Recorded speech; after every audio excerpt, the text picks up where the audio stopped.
আজকে বাংলাদেশের এই ৫-৬ মাসের অবস্থাটাকে আপনি দেখুন।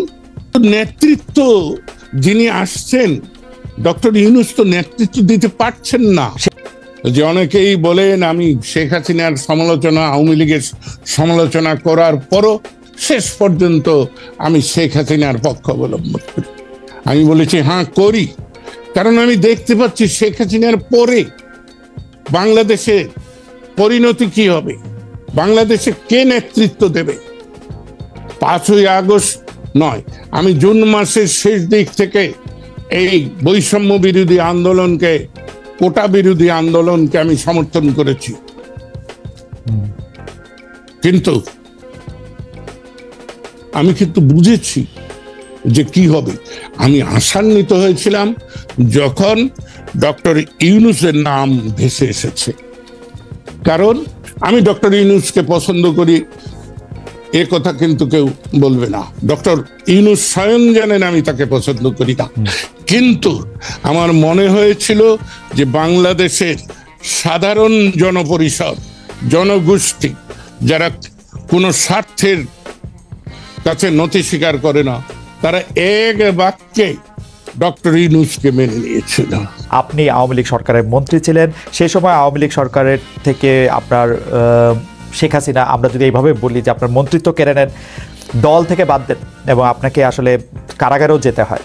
প্রধানমন্ত্রীর পুত্র জনাব সজীব ওয়াজেদ জয়কে নিয়ে প্রশ্ন করার, সে সময়কার প্রধানমন্ত্রীর পুত্র সজীব ওয়াজেদ জয়কে নিয়ে প্রশ্ন করায় আপনার, আমি এটাকে পরিণতি বলবো না, আপনাকে এই ঘটনার মধ্যে দিয়ে যেতে হয়েছিল। আপনি কি এই বিষয়ে কিছু বলবেন?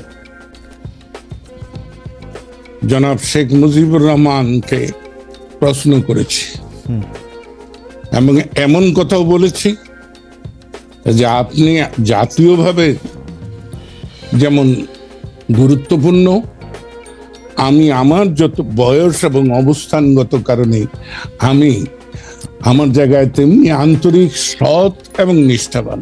আমি জয় সম্পর্কে কোনো কথাই বলিনি এবং জয় আমাকে কোনোদিন কোনো কথা বলেনি।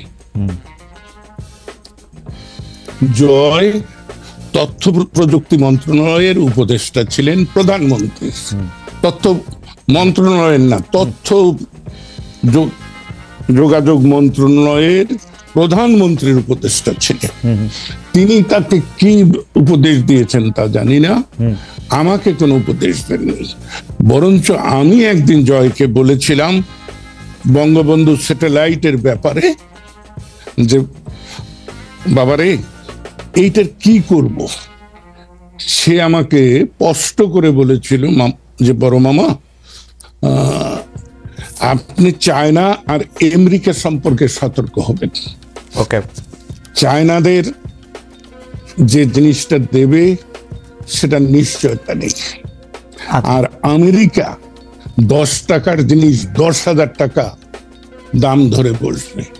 আপনি রাশিয়া, ফ্রান্সের এই 2 জায়গাটা বিবেচনা করতে পারেন। এই আমার 6 মাসের তথ্য প্রযুক্তি মন্ত্রণালয়ের একমাত্র জয়ের সঙ্গে কথা। তবে যে কথাটি বলা হয় বাংলা ভাষায় কিন্তু অনেক রকম ব্যাপার আছে, সেটা বাক্য গঠনে। আমি বলেছি জয়কে, এ কথা আমি বলেছি, সেটা জয়কে প্রশ্নবোধক না। আমি বলেছি জয় হলো প্রধানমন্ত্রী শেখ হাসিনার পুত্র, জয় হলো বঙ্গবন্ধু শেখ মুজিবের দৌহিত্র, এই হিসাবে। কিন্তু চাটুকার খোসামতকারীরা শেখ হাসিনাকে কি বুঝাইছে আমি জানি না, এবং বিষয়টা কিন্তু এখানে না। ওকে ওকে, আমি একটু মাঝখানে একটু বলি। তার মানে হচ্ছে আপনি এটুকু প্রশ্ন করার জন্য আপনার মন্ত্রিত্ব চলে গেল আওয়ামী লীগে? না না না না না না, আমার মন্ত্রিত্ব ওখানে যায়নি। আমার আওয়ামী লীগ থেকে বহিষ্কার ওখানে হয়নি, হয়েছে কায়েমি স্বার্থবাদ। আমি শাসন ব্যবস্থায় আওয়ামী লীগের অভ্যন্তরে যে লুটেরা শ্রেণী, আমি নাম ধরে বলি, শেখ সেলিম, হাসনাত আব্দুল্লাহ, লিটন, থেকে শুরু করে প্রত্যেকের সম্পর্কে আমি প্রশ্ন তুলেছি। শেখ হাসিনা সম্পর্কে আপনি কোনো প্রশ্ন তুলছিলেন? কার সঙ্গে? শেখ হাসিনা সম্পর্কে না, আমি শেখ হাসিনাকে সবসময় হাসতে হাসতে বলতাম, কারণ এক সময় তো তুই তুকারি করেছি। 50-এর দশকের শেষ 58 সালে আমার সঙ্গে পরিচয়, তারপরে থেকে আমরা আমার অভ্যাস অনুযায়ী তুই তুকারি করেছি। কিন্তু আমি যখন 2001-এর জাতীয় সংসদ নির্বাচনে ভোট ডাকাতির কারণে পরাজিত হই, তারপরে আমি সিদ্ধান্ত নেই যে আমি রাজনৈতিক অঙ্গনে থাকবো কি থাকবো না, নির্বাচনী ব্যবস্থার মধ্যে থাকবো কি থাকবো না। তখন আমি নিজে নিজেই ভেবে নেই যে শেখ হাসিনাকে যদি আমি তুই তোকারি করি, তাহলে শেখ হাসিনা আমাকে কেন সম্মান করবে। তাই আমি তখন থেকে তাকে আপনি বলার শুরু। ওকে, আমরা সরি আপনাকে ইন্টারাপ্ট করার জন্য। আপনি ওই জায়গায় বলতেছিলেন যে কেন আপনার মন্ত্রিত্ব চলে গেল, শেখ সেলিম, হাসনাত আব্দুল্লাহ। আমি সেইটা বলতেছি। জি, সেইটা নিয়ে হ্যাঁ সব। জি, ওই যদিও তারা শেখ পরিবার দাবি করে, আসলে তো পরিবার বলতে কি নরনারী, তার সন্তান, বৃদ্ধ পিতামাতা থাকলে তারা, কিন্তু এরা তো শেখ পরিবারের আত্মীয় স্বজন।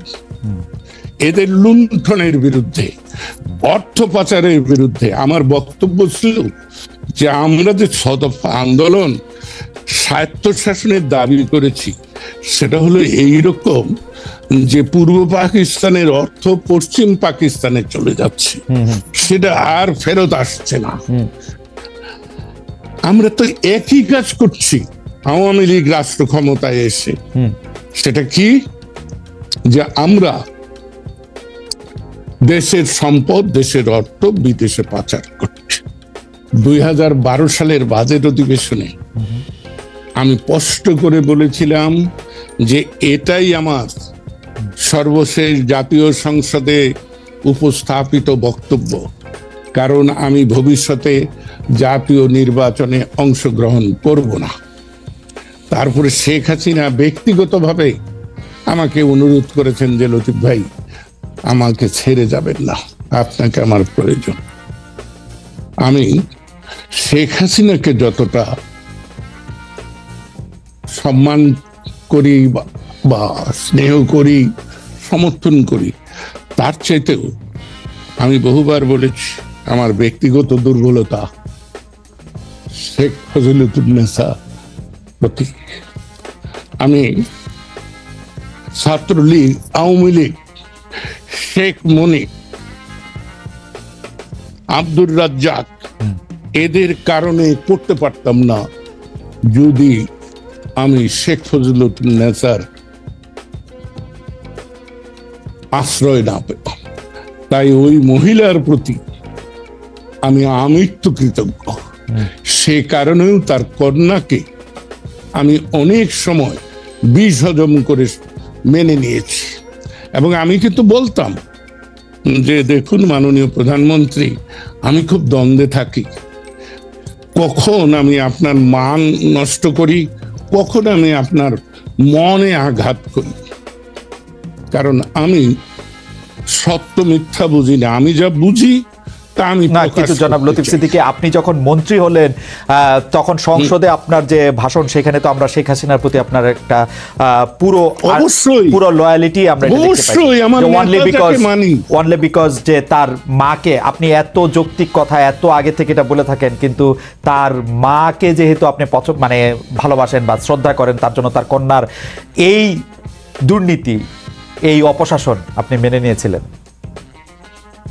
হ্যাঁ, আমি একার অকপটে স্বীকার করব, সেজন্য আমি অনুতপ্ত, আমার এত লজ্জা নেই। কিন্তু আপনাকে আমি বলি, আমি যেদিন জাতীয় সংসদ থেকে পদত্যাগ করি, আপনি অনুগ্রহ করে আমার সেদিনের বক্তৃতাটা যদি শোনেন, তাহলে দেখবেন যে আমি কি বলেছি। না, তখন তো আপনি মানে আপনি আমার ধৃষ্টতা ক্ষমা করবেন, কিন্তু তখন তো আপনার পলিটিক্যাল মানে আপনি বুঝে গেছেন যে এই আওয়ামী লীগ থেকে আপনি আর কি পাবেন। আপনাকে যে অসম্মানের মধ্যে দিয়ে আপনি শুরুতেই শুরু করেছিলেন যেটি বলে, যে অসম্মানের মধ্যে দিয়ে আওয়ামী লীগ আপনার যেতে হয়েছে ওনলি বিকজ আপনি পরিবারতন্ত্র, গোষ্ঠীতন্ত্র, লুটপাট, দুর্নীতি নিয়ে আপনি কথা বলেছেন। আপনি কিন্তু আপনার নিজের ভাইকেও আপনি ছাড় দেন নাই যখন আপনি দুর্নীতি নিয়ে কথা বলেছেন। সেখানে আপনি যখন এটি বলেছেন তারপরও এর মধ্যে দিয়ে আপনি যাইতে হয়েছে এইটার জন্য, মানে আমি জানি না, মানে এটা আপনার জন্য একটু বেদনাদায়ক। তারপর আমরা একটু শুনতে চাই যে আপনি আসলে এই 10 বছর আর কি বলতে পারতেন বা বলা আপনার উচিত ছিল বলে আপনি মনে করেন কিনা। আমি সত্য কথা বলি, আমি আপনার যে লোকটি এখানে এসেছে তাকে কথা প্রসঙ্গে বলতেছিলাম যে 25শে মার্চের আগেও আমি স্বাধীনতা নিয়ে দ্বিধাদ্বন্দ্বে ছিলাম। 71-এর 16ই ডিসেম্বরের পর থেকে আজ পর্যন্ত বাংলাদেশ যে সকল সমস্যার মুখোমুখি হচ্ছে আঞ্চলিকভাবে, আন্তর্জাতিকভাবে, এই বিষয়গুলো আমার আল্লাহ আমাকে বোধহয় এই জ্ঞানটুকু দিয়েছিল ভূ রাজনীতির পরিস্থিতি সম্পর্কে। তাই আমি চেয়েছিলাম পাকিস্তানের মধ্যেই একটা সমাধান, আমাদের স্বায়ত্তশাসন, বাঙালির অধিকার, বাঙালির মর্যাদা। কিন্তু পাকিস্তানিরা আক্রমণ করেছে। আক্রমণ করলে যে শত্রু আক্রমণ করে আমি তাকে প্রতি আক্রমণ করবই। তাই আপনাকে স্পষ্ট করে বলি, পাকিস্তান সশস্ত্র বাহিনীর বাঙালি সৈনিকরা সারা বাংলাদেশ আওয়ামী লীগের, ছাত্রলীগের কোন ব্যক্তি সশস্ত্র লড়াই শুরু করার আগে আমি 25শে মার্চ রাত্রেই সশস্ত্র লড়াইয়ের জন্য তৈরি হয়েছিলাম এবং তারই মহান ফসল বঙ্গবীর কাদের সিদ্দিকী বীর উত্তম এবং তারই ফসল টাঙ্গাইলের মুক্তিযুদ্ধ। তাই আমি অনেক বিষয়ে মেনে নিয়েছি, মেনে নিতে হয়। আমি কিন্তু বিপ্লবী নই, আমি কিন্তু অসামাজিক নই, আমি একজন পারিবারিক মানুষ। তাই পারিবারিক শান্তি স্বস্তি জন্য আমি অনেক সময় বিষ হজম করি। তেমনি দল করতে হলে দলের মধ্যে বিভিন্ন স্বার্থের সংঘাত হবে, বিভিন্ন সুযোগ সুবিধার লোকরা থাকবে, তাদের সাথে মানিয়ে চলতে পারাটাই কিন্তু দল। কিন্তু